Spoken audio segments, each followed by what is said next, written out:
old comics, I like old cartoons, and that's the language that I'm in.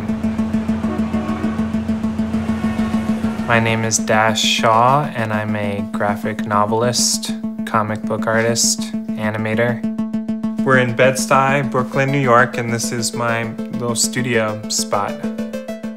I make art comics or literary comics. For each book, it starts with a story, and then that turns into how it's drawn. I can't start with something graphic and then have a story come from it. It has to be motivated by the story. My name is Nasir Pasha. My art alias is Naz The Blackfish.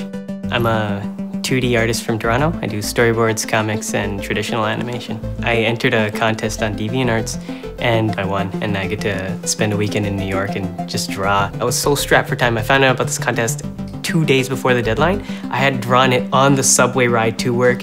It's inspired by a film idea I had about a razor blade and the life of a razor, and it ends up on the streets in a garbage. And a homeless man finds it. And it was that particular scene that I used for the inspiration for this. The comic I did for DeviantART was this character, Billy, from a comic I did called Body World. And it's just a simple overlay of him and then a warped version of him, and then the middle panel is the two images over each other. We collaborated by him kicking it off with something, and then I added to it. His animations, I feel like, are just amazing. So what would you add over there? I had this idea that what if we had a bunch of really wild-looking people sketched up and stuff? They're all either like pointing and laughing or covering their noses because they don't want to smell this guy. Or I'm pretty happy with it. I had his guidance on a lot of it, and he did whatever he wanted with it, and then we worked together, and I was able to do something that I never did before. There's a filter called Liquify, and it makes things a little wonky, and it's essentially what it ended up looking like, and we just worked from there.